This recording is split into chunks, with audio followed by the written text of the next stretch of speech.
ನಮಸ್ಕಾರ. ಈ ನಿಮ್ಮ ಶುಕ್ರದೇಶ ನ್ಯೂಸ್ ಅಪ್ಡೇಟ್ ಚಾನಲನ್ನು ತಪ್ಪದೆ ಸಬ್ಸ್ಕ್ರೈಬ್ ಮಾಡಿ. ಇತ್ತೀಚೆಗೆ ಜಗಳೂರು ಪಟ್ಟಣದಲ್ಲಿ ಮಕ್ಕಳ ಹಕ್ಕುಗಳ ಸಮಾವೇಶ, ಜಾಗೃತಿ ಸಮಾವೇಶ ಜರುಗಿತು. ಸಮಾವೇಶದಲ್ಲಿ ತಾಲೂಕು ದಂಡಾಧಿಕಾರಿಗಳಾದ ಸೈಯದ್ ಕಲೀಮುಲ್ಲಾ ಅವರು ಉದ್ಘಾಟನೆ ಕಾರ್ಯಕ್ರಮ ಉದ್ದೇಶಿಸಿ ಮಾತನಾಡಿದರು.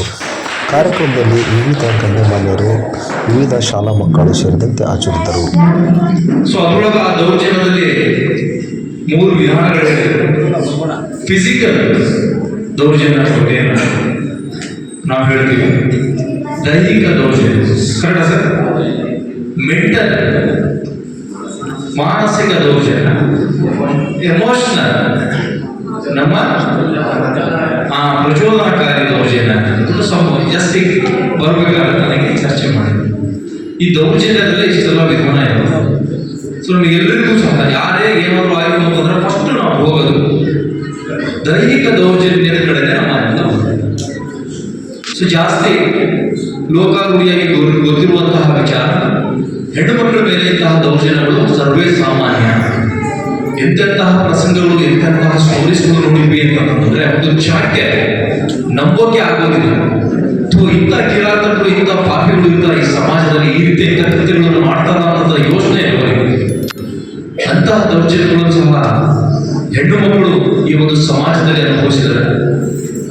ಈಗ ನಮ್ಮ ಗಂಡು ಮಕ್ಕಳಿಗೆ ದೌರ್ಜನ್ಯ ಜಾಸ್ತಿ ಅಂತಂದ್ರೆ ಫಿಸಿಕಲ್ ಗಿಂತ ಮೆಂಟಲ್ ಜಾಸ್ತಿ. ನಾವೇನು ಒಂದು ಕಾಲೇಜಲ್ಲಿ ರ್ಯಾಗಿಂಗ್ ಮಾಡಿರ್ಬೋದು, ಅದು ಸಹ ಫಿಸಿಕಲ್ ಮಾಡ್ತಾರೆ ರ್ಯಾಗಿಂಗ್, ಮೆಂಟಲಿಯೂ ಸಹ ಮಾಡ್ತಾರೆ ರ್ಯಾಗಿಂಗ್. ಸೊ ಈ ಎಲ್ಲ ಸೆನ್ಸಸ್ ಪ್ರಕಾರ ಗಂಡು ಮಕ್ಕಳ ಮೇಲೇನೆ ಹೆಚ್ಚಿಗೆ ದೌರ್ಜನ್ಯ ಆಗ್ತಿದೆ ಅಂತ ಹೇಳಿದ್ರು. ನೀವೆಲ್ಲರೂ ತುಂಬಾ ಸಣ್ಣವರಿದ್ದೀರಿ. ನಮ್ಮ ಮುಂದಿನ ಪ್ರಜೆಗಳು ಈ ಒಂದು ಉತ್ತಮ ಸಮಾಜವನ್ನು ಕಟ್ಟುವರಿದ್ದೀರಿ. ಮೊಟ್ಟ ಮೊದಲನೇದಾಗಿ ನೀವೆಲ್ಲರೂ ದಯವಿಟ್ಟು ಒಂದು ಹಂಬಲ್ ರಿಕ್ವೆಸ್ಟ್ ಮಾಡ್ತೀನಿ, ನಿಮ್ಮ ರಕ್ಷಣೆಯನ್ನ ನೀವು ನೋಡಬೇಕು. ವೆರಿ ಫಸ್ಟ್ ನಿಮ್ಮ ಸೇಫ್ಟಿ. ಬಹಳಷ್ಟು ನಿಮಗೆ ನಿಮ್ಮ ತಂದೆ ತಾಯಿ ಹೇಳ್ತಾರೆ, ದೊಡ್ಡವರು ಹೇಳ್ತಾರೆ, ಎಲ್ಲರೂ ಸಿಂಗಲ್ ಆಗಿ ಹೋಗ್ಬೇಕಾದ್ರೆ, ಬಸ್ಸಲ್ಲಿ ಪ್ರಯಾಣ ಮಾಡಬೇಕಾದ್ರೆ ಯಾರಾದ್ರೂ ತಿಂಡಿ ತಿನಿಸು ಬದುಕು ಹಾಕಬೇಕಂತ ಗೊತ್ತಾಗುತ್ತೆ. ಅಂದ್ರೆ ನಾವು ಇದು ಕಾರ್ಯಕ್ರಮ ಕೆಲವು ಮಕ್ಕಳು ನೋಡಿದ್ರೆ ನನಗೆ ಬಹಳ ನೂತನ ಬಾಲ್ಯ ವಿವಾಹ ಅಂತ ನಾವು ದುರ್ಗ ಡಿಸ್ಟ್ರಿಕ್ಟ್ ಇದ್ದಾಗ ಅಲ್ಲಿ ಸುಮಾರು ಬಾಲ್ಯ ವಿವಾಹ, ಮಲ್ಕಾಂಬ ತಾಲೂಕು ಇರ್ಬೋದು, ಚಳ್ಳಕೆರೆ ತಾಲೂಕು ಇರ್ಬೋದು, ಅಂತ ಮಕ್ಕಳನ್ನ ಅವ್ರು ಓದ್ಕೊಂಡಿರ್ತಾರೆ.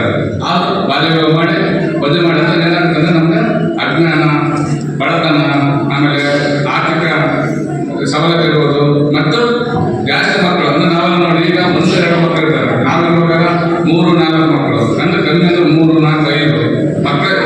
ನಾನು ಬಳ್ಳಾರಿ ಒಂದು ಕಡೆ ನೋಡಿದ್ರೆ ಎಷ್ಟು ಗಣಿತ ಬಂದಾಗ ಮನೆ ಕೇಳಿದೆ, ಎಷ್ಟು ಸಾರಿ ನೀವು ಎಷ್ಟು ಮಕ್ಕಳು ಎಷ್ಟು ಅಂತ ಕೇಳಿದ್ರು. ಅಂದ್ರೆ ಮಕ್ಕಳು ಎಷ್ಟು ಅಂತ ಅವ್ರಿಗೆ ಗೊತ್ತಲ್ಲ. ಆ ಥರ ಮಕ್ಕಳದೇ ರಕ್ಷಣೆ ಕೊಡ್ತಾರೆ ಅವರು.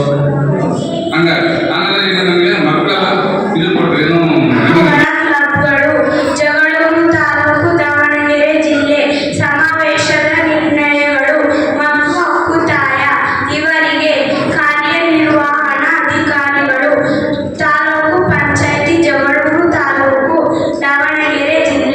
ದಿನಾಂಕ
ಅಂತಕ್ಕಂಥ ಪೂರ್ವ ತಯಾರಿಗಳನ್ನು ಮಾಡುವಾಗ ಕೆಲವಾರು ಉಪಾಯಗಳು ಹೊಳಿತಾರೆ, ಅನಿಸಿಕೆಗಳು ಹೊಳಿತಾರೆ, ಅಥವಾ ಹೀಗಿರ್ಬೇಕು, ಹೀಗಿದ್ರೆ ಚೆನ್ನಾಗಿರುತ್ತೆ ಅನ್ನುವಂಥ ಅಭಿಪ್ರಾಯಗಳು ಹೊರಡ್ತವೆ.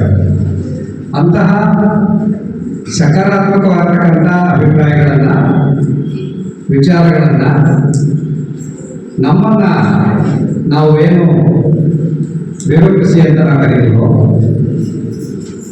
ಅಧಿಕಾರಿ ವರ್ಗದವರು ಅಂತ ಕರಿತೀವಿ, ಚುನಾಯಿತ ಪ್ರತಿನಿಧಿಗಳು ಅಂತ ಕರಿತೀವಿ, ಶಾಸನ ರೂಪಿಸುವವರು ಅಂತ ಕರಿತೀವಿ.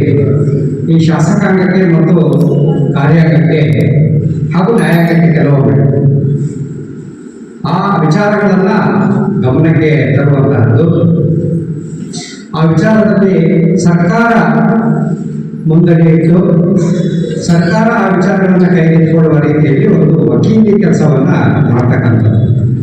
ಇದು ಒಂದು ಯಾವುದೇ ಸಂಘಟನೆ ಇರ್ಬೋದು, ಯಾವುದೇ ವಿಚಾರ ಇರ್ಬೋದು, ಸಾರ್ವಜನಿಕ ಹಿತಾಸಕ್ತಿ ಹೊಂದಿರತಕ್ಕಂಥ ಈ ಒಂದು ವಿಚಾರವನ್ನು ಸರ್ಕಾರಕ್ಕೆ ನಾವು ಗುರುತಿಸ್ತಕ್ಕಂಥದ್ದು. ನಾವು ಹೀಗೆ ಮಾಡ್ತಾ ಇದ್ದೀವಿ, ಇಂಥದ್ದೊಂದು ಪ್ರಾಕ್ಟೀಸ್ ಮಾಡ್ತಾ ಇದ್ದೀವಿ, ಇಂಥದ್ದೊಂದು ಉಪಾಯಗಳನ್ನು ನಾವು ಕಂಡುಕೊಂಡಿದ್ದೀವಿ, ಇದರಿಂದ ಇಂತಿಂಥ ಸಾರ್ಥಕತೆಗಳಾಗ್ತಾ ಇದೆ.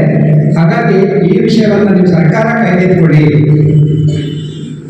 ಬೇರೆ ಯಾವುದಾದ್ರೂ ರೂಪದಲ್ಲಿ ಸರ್ಕಾರ ಈ ಕಾರ್ಯಕ್ರಮವನ್ನು ನಾವು ಮುನ್ನಡೆಸಬಹುದಾ, ಅಥವಾ ಇಂತಿಂಥ ವಿಚಾರಗಳನ್ನು ಸರ್ಕಾರ ಮಕ್ಕಳಿಗೆ ಅಥವಾ ಯಾವ ಸಂಬಂಧಪಟ್ಟಂತಹ